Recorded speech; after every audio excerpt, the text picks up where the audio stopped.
Hello friends, നമ്മുടെ പുതിയ വീഡിയോയിലേക്ക് എല്ലാവർക്കും സ്വാഗതം. ഇപ്പോൾ റിക്രൂട്ട്മെൻറ്റുകളുടെ അപ്ഡേറ്റുകളെ കുറിച്ച് ആയിരക്കണക്കിന് ആളുകൾ വെയിറ്റ് ചെയ്തുകൊണ്ടിരിക്കുന്നു. എന്താണ് അപ്ഡേറ്റുകൾ എന്നുള്ളതിനെ കുറിച്ച്. അതിൽ തന്നെ റിക്രൂട്ട്മെൻറ്റുകൾ ഈ വരുന്ന ജനുവരി മുതലൊക്കെ തുടങ്ങും അല്ലെങ്കിൽ റീസ്റ്റാർട്ട് ചെയ്യുമെന്നൊക്കെ പല തെറ്റായ ന്യൂസുകളും പ്രചരിക്കുന്നുണ്ട്. എങ്കിലും കഴിഞ്ഞ കുറേ ദിവസങ്ങളായിട്ട് റിക്രൂട്ട്മെൻറ്റുകളെ കുറിച്ചിട്ടുള്ള വലിയ രീതിയിലുള്ള ചർച്ചകളും വലിയ രീതിയിലുള്ള കണക്കുകളും ഒക്കെയാണ് പുറത്തു വന്നുകൊണ്ടിരിക്കുന്നത്. അതിൽ മെയിനായിട്ട് രണ്ട് കാര്യങ്ങൾ എനിക്ക് ഹൈലൈറ്റ് ചെയ്തിരിക്കുന്നത്. ഒന്ന് ഞാൻ ജസ്റ്റ് വായിച്ച് കേൾപ്പിക്കാം. ഫോളിംഗ് നേഴ്സസ് റിക്രൂട്ട്മെൻറ്റും അതുപോലെ തന്നെ huge rice in early leaves in nursing. അപ്പോൾ ഈ രണ്ട് കാര്യങ്ങളാണ് മെയിനായിട്ട് ഹൈലൈറ്റ് ചെയ്യപ്പെടുന്ന രണ്ട് പോയിന്റുകൾ.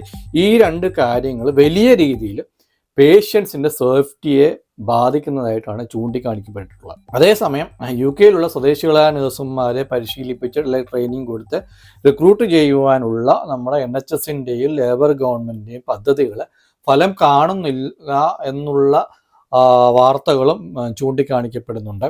ഏകദേശം UK വർക്ക് ചെയ്യുന്ന, നിങ്ങൾക്കറിയാമല്ലോ, ഏകദേശം ഇവിടെ UK വർക്ക് ചെയ്യുന്ന നേഴ്സുമാരിൽ ഏകദേശം 23.8% ഇൻ്റർനാഷണലി ട്രെയിൻഡ് റിക്രൂട്ടഡ് നേഴ്സസ് ആണ്. എന്ന് വെച്ചാൽ വെളിയിൽ നിന്നുള്ള നേഴ്സസ് ആണ്. ഓഫ് കോഴ്സ് അതിൽ 68,000-ലധികം നേഴ്സസും ഇന്ത്യയിൽ നിന്ന് ഫസ്റ്റ് സ്ഥാനത്ത് നിൽക്കുന്നത് നമ്മുടെ ഇന്ത്യയിൽ നിന്നുള്ള നേഴ്സസാണ്. 68,000-ലധികം പേരും ഇന്ത്യയിൽ നിന്ന് റിക്രൂട്ട് ചെയ്തിട്ടുള്ള നേഴ്സസ് ആണ്. അപ്പോൾ ഈ ചൂണ്ടിക്കാണിക്കപ്പെട്ടുള്ള രണ്ട് മെയിൻ ഇഷ്യൂസ് എന്ന് പറയുന്നത് ഫോളിംഗ് ഇൻ്റർനാഷണൽ റിക്രൂട്ട്മെൻറ്റ്സും അതുപോലെ തന്നെ ഏർലി ലീവിംഗ് രജിസ്ട്രാറും.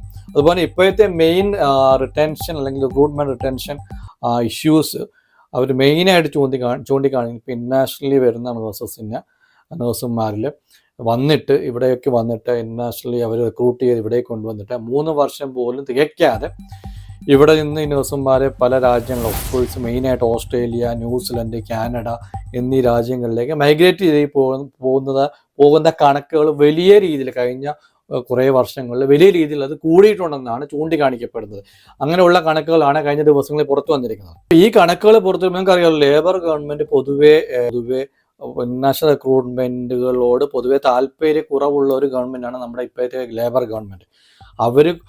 അവർ ഫസ്റ്റ് മുതൽ തന്നെ നമ്മുടെ ലേബർ ഗവൺമെൻറ് ഡൊമസ്റ്റിക്കലി അല്ലെങ്കിൽ തദ്ദേശീയരായിട്ടുള്ള ഇവിടെയുള്ള നഴ്സുമാരെ ട്രെയിൻ ചെയ്ത് ഇവിടെ തന്നെ യൂട്ടിലൈസ് ചെയ്യാനാണ് അവർ നോക്കുന്നത്. കഴിഞ്ഞ ദിവസങ്ങളിലൊക്കെ പുറത്തു വന്ന കണക്കുകൾ ചൂണ്ടിക്കാണിക്കുന്നത് ഇൻ്റർനാഷണലി റിക്രൂട്ട്മെൻറ്റ് ചെയ്തു വരുന്ന നഴ്സുമാരിൽ ഒരു ഇത്ര പെർസെൻറ്റേജ് ഇവിടെ നിന്ന് മൈഗ്രേറ്റ് ചെയ്യപ്പെടുന്നതായും അത് റിട്ടൻഷൻ അല്ലെങ്കിൽ റിക്രൂട്ട്മെൻറ്റ് അല്ലെങ്കിൽ റിട്ടൻഷനെ വളരെയധികം ബാധിക്കുന്നതായും ഒക്കെ വലിയ രീതിയിലുള്ള ന്യൂസുകളാണ് പുറത്തു വന്നിരിക്കുന്നത്. അപ്പോൾ മെയിനായിട്ട് ഇപ്പം നമുക്ക് ഇതിൽ കാണാൻ സാധിക്കും, ഒരു ഇൻ്റർനാഷണലി ഒരു നഴ്സിനെ ഇവിടേക്ക് റിക്രൂട്ട് ചെയ്ത് കൊണ്ടുവരണമെന്നുണ്ടെങ്കിൽ നമ്മുടെ ഗവൺമെൻറ്റിന് ചിലവാകുന്നത് ഏകദേശം 12 to 15 lakhs ആണ്. അതിൽ അവർക്ക് മെയിനായിട്ട് COSൻ്റെ ചാർജ്, വിസ ചാർജ്, അതുപോലെ എയർ ടിക്കറ്റിൻ്റെ ചാർജ്, റിക്രൂട്ട്മെൻറ്റ് കോസ്റ്റുകൾ, അതുപോലെ ഓസ്കി ട്രെയിനിങ്, അതുപോലെ അക്കോമഡേഷൻ, ഇവിടെ വന്നിട്ടുള്ള അക്കോമഡേഷൻ കോസ്റ്റുകൾ, അത് വന്നിട്ടുള്ള ട്രെയിനിങ്, NHS കൊടുക്കുന്ന ട്രെയിനിങ്ങുകൾ, ഇതെല്ലാം മൊത്തത്തിൽ അവർക്ക് ചിലവാകുന്ന ഏകദേശം 12 to 15 ലക്ഷം രൂപയാണ്. അപ്പോൾ ഇതെല്ലാം ചിലവാക്കി ഇവിടെ കൊണ്ടുവന്നൊരു ഇൻ്റർനാഷണലി ട്രെയിൻ നേഴ്സിനെ ഇവിടെ കൊണ്ടുവന്ന് റിക്രൂട്ട് ചെയ്തതിന് ശേഷം ഒരു 1.5 വർഷത്തിന് ശേഷം, ഒരു 3 വർഷം പോലും തികയ്ക്കാതെ 1.5 വർഷത്തിനുള്ളിൽ തന്നെ ഇവിടെ നിന്നും വിട്ടുപോകുന്നവരുടെ എണ്ണം, അല്ലെങ്കിൽ വേറെ ഉള്ള ഓസ്ട്രേലിയ പോലുള്ള രാജ്യങ്ങളിലേക്ക് മൈഗ്രേറ്റ് ചെയ്തു പോകുന്നവരുടെ എണ്ണം വലിയ രീതിയിൽ ക്രമാതീതമായി കൂടിയിട്ടുണ്ടെന്നാണ്. ഇതൊക്കെ ഇപ്പം ഗവൺമെൻറ്റിനെ ഇൻ്റർനാഷണൽ റിക്രൂട്ട്മെൻറ്റുകൾ ഹോൾഡ് ചെയ്യുന്നതിനും അതുപോലെ തന്നെ ഈവൻ തുടങ്ങിയാൽ തന്നെ എക്സ്പെൻസുകൾ തിരിച്ച് നൽകില്ല എന്നുള്ള തീരുമാനങ്ങൾ എടുക്കാൻ പ്രേരിപ്പിച്ചിട്ടുണ്ട്. പക്ഷേ ഇതിൻ്റെ കൂടുതൽ ഡീറ്റെയിൽസ് ഒന്നും നമുക്ക് അറിയാറായിട്ടില്ല.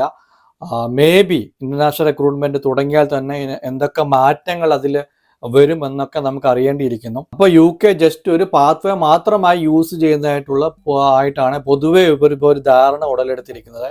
അത് ഗവൺമെൻറ്റിൻ്റെ ഭാഗത്തു നിന്നും അങ്ങനെയുള്ളൊരു ധാരണയിലാണ് ഗവൺമെൻറ് ഇപ്പം പോയിക്കൊണ്ടിരിക്കുന്നത്. ഏതായാലും ഇൻ്റർനാഷണൽ റിക്രൂട്ട്മെൻറ്റുകൾ വീണ്ടും എപ്പോൾ തുടങ്ങും, അതുപോലെ തുടങ്ങുമോ ഇല്ലയോ എന്നുള്ള കൂടുതൽ കാര്യങ്ങൾ ഇനിയും തീരുമാനങ്ങൾ വരേണ്ടിയിരിക്കുന്നു. അപ്പോൾ എല്ലാവരും വെയിറ്റ് ചെയ്യുകയാണ്. അപ്പം പല പ്രശ്നങ്ങളുണ്ട്. ഇപ്പം ഞാൻ പറഞ്ഞല്ലോ, ഇപ്പോൾ ഈ ഒരു പല വലിയ കാര്യങ്ങളൊക്കെയാണ് ഇപ്പം ഗവൺമെൻറ്റിൻ്റെ ശ്രദ്ധയിലേക്ക് വന്നിരിക്കുന്നത്. അതുപോലെ എന്താണെങ്കിലും ഇൻ്റർനാഷണൽ റിക്രൂട്ട്മെൻറ്റുകളുടെ കാര്യത്തിൽ ഒരു തീരുമാനം പെട്ടെന്ന് തന്നെ ഉണ്ടാകും. റീഫോർമേഷൻ പ്ലാനുകൾ നമ്മുടെ NHSൻ്റെ ലേബർ സർക്കാരിൻ്റെ 10 ഇയർ NHSൻ്റെ റീഫോർമേഷൻ പ്ലാനുകൾ ഈ സ്പ്രിങ്ങിൽ വരാനിരിക്കുന്നു. അപ്പോൾ അതിൻ്റെ കൂടെ തന്നെ അല്ലെങ്കിൽ അതിന് മുമ്പ് തന്നെ ഇൻ്റർനാഷണൽ റിക്രൂട്ട്മെൻറ്റുകൾ വേണമോ അല്ലെങ്കിൽ മുന്നോട്ട് കൊണ്ടുപോകണമോ അല്ലെ മുന്നോട്ട് കൊണ്ടുപോയാൽ തന്നെ അതിൽ എന്തൊക്കെ മാറ്റങ്ങൾ വരും എന്നതിനെക്കുറിച്ചുള്ള ധാരണകളൊക്കെ അതിന് മുമ്പ് തന്നെ നമുക്ക് അപ്ഡേറ്റുകൾ കിട്ടുന്നതായിരിക്കും. എന്തായാലും പോസിറ്റീവായിട്ടുള്ള അപ്ഡേറ്റുകൾ കിട്ടുമ്പോൾ തന്നെ പ്രതീക്ഷിക്കാം. നമുക്ക് അറിയാൻ സാധിച്ചത് ഇൻ്റർനാഷണൽ റിക്രൂട്ട്മെൻറ്റുകൾ ഇപ്പോഴത്തെ ഒരു അവസ്ഥയിൽ പെട്ടെന്നൊന്നും നിർത്താൻ പോകുന്നില്ല. എന്ന് വെച്ചാൽ ഇപ്പോൾ ഇവിടെ ഡൊമസ്റ്റിക്കലി അവർ ട്രെയിൻ ചെയ്ത് ഇവിടുത്തെ നഴ്സസിനെ റിക്രൂട്ട് ചെയ്യുവാനുള്ള പദ്ധതികളൊന്നും ഫലവത്തായിട്ട് മുന്നോട്ട് പോകുന്നില്ല. ഡൊമസ്റ്റിക്കലി റിക്രൂട്ട്മെൻറ്റ് ചെയ്യുവാൻ വേണ്ടി ഇവിടെയുള്ള നഴ്സസിന് കൂടുതലായിട്ടുള്ള ലോൺ ഇളവുകളും വിദ്യാർത്ഥികൾക്ക് ലോൺ ഇളവുകളും അതുപോലെ തന്നെ നഴ്സിംഗ് ഫീസസിലുള്ള ഇളവുകളും ഒക്കെ നൽകി അവർക്ക് ബെനിഫിറ്റുകളൊക്കെ നൽകി കൂടുതൽ നഴ്സിംഗ് വിദ്യാർത്ഥികളെ ഇവിടേക്ക് ആകർഷിക്കണം എന്നൊക്കെയാണ് നമ്മുടെ RCN അതുപോലെ ഇവിടെയുള്ള നഴ്സിംഗ് വിദഗ്ധരൊക്കെ ഗവൺമെൻറ്റിനെ ചൂണ്ടിക്കാണിക്കുന്നത്. പക്ഷേ എന്തൊക്കെയാണെങ്കിലും വളരെ പെട്ടെന്ന് ഇപ്പോഴും ഏകദേശം ഇത്ര പെർസെൻറ്റേജ് കഴിഞ്ഞ കഴിഞ്ഞ 1-2 വർഷത്തെ അപേക്ഷിച്ച് നോക്കുമ്പോൾ വളരെയധികം വിദ്യാർത്ഥികളുടെ ഇടിവ് രേഖപ്പെടുത്തിക്കൊണ്ടിരിക്കുകയാണ്. ഇപ്പോഴത്തെ ഒരു അവസ്ഥയിൽ എന്തായാലും ഇൻ്റർനാഷണൽ റിക്രൂട്ട്മെൻറ്റുകൾ നിർത്തിക്കൊണ്ട് ഇവിടുത്തെ ഒരു റിക്രൂട്ട്മെൻറ്റുകൾ മാത്രം വെച്ചുകൊണ്ട് ഗവൺമെൻറ് ഇവിടുത്തെ ഒരു ഷോർട്ടേജ് ഫില്ല് ചെയ്യാൻ പറ്റില്ല എന്ന് തന്നെയാണ് നമുക്കറിയാൻ സാധിച്ചത്. വളരെ വലിയൊരു ഷോർട്ടേജ് ഇപ്പോഴും UK ഏകദേശം 40,000 മുകളിൽ ഷോർട്ടേജ് ഇപ്പം ഇംഗ്ലണ്ടിൽ മാത്രമായി നിലനിൽക്കുമെന്നാണ് നേരത്തെയും വീഡിയോയിലൊക്കെ പറഞ്ഞിരുന്നു. അപ്പോൾ ഇത് പേഷ്യൻ്റ് സേഫ്റ്റിയെ വളരെ വലിയ രീതിയിൽ അഫക്റ്റ് ചെയ്യുമെന്നും അതുപോലെ തന്നെ റീഫോർമേഷൻ പ്ലാനുകൾ ഇങ്ങനെയുള്ള ഒരു സ്റ്റേജിൽ മുന്നോട്ട് റീഫോർമേഷൻ പ്ലാനുകളും ഈ 40,000 അപ്പോയിൻമെൻറ്റുകളും ഒന്നും ഇങ്ങനെയുള്ള ഒരു സിറ്റുവേഷനിൽ മുന്നോട്ട് കൊണ്ടുപോകാൻ പറ്റത്തില്ലെന്നും ഒക്കെയാണ് ഇപ്പോൾ കാണിക്കപ്പെട്ടിരിക്കുന്നത്. സോ അതുകൊണ്ട് തന്നെ നമുക്ക് ഗവൺമെൻറ് സൈഡിൽ നിന്നും റിക്രൂട്ട്മെൻറ്റുകളെ പറ്റിയും റിട്ടൻഷനെ പറ്റിയും ഒക്കെയുള്ള ഒരു ഫൈനൽ അപ്ഡേറ്റ് എത്രയും പെട്ടെന്ന് തന്നെ ഉണ്ടാകുമെന്ന് തന്നെയാണ് നമുക്ക് അറിയാൻ സാധിച്ചത്. അതിനെക്കുറിച്ചുള്ള ചർച്ചകളൊക്കെ അണിയറയിൽ നടക്കുന്നുണ്ട്.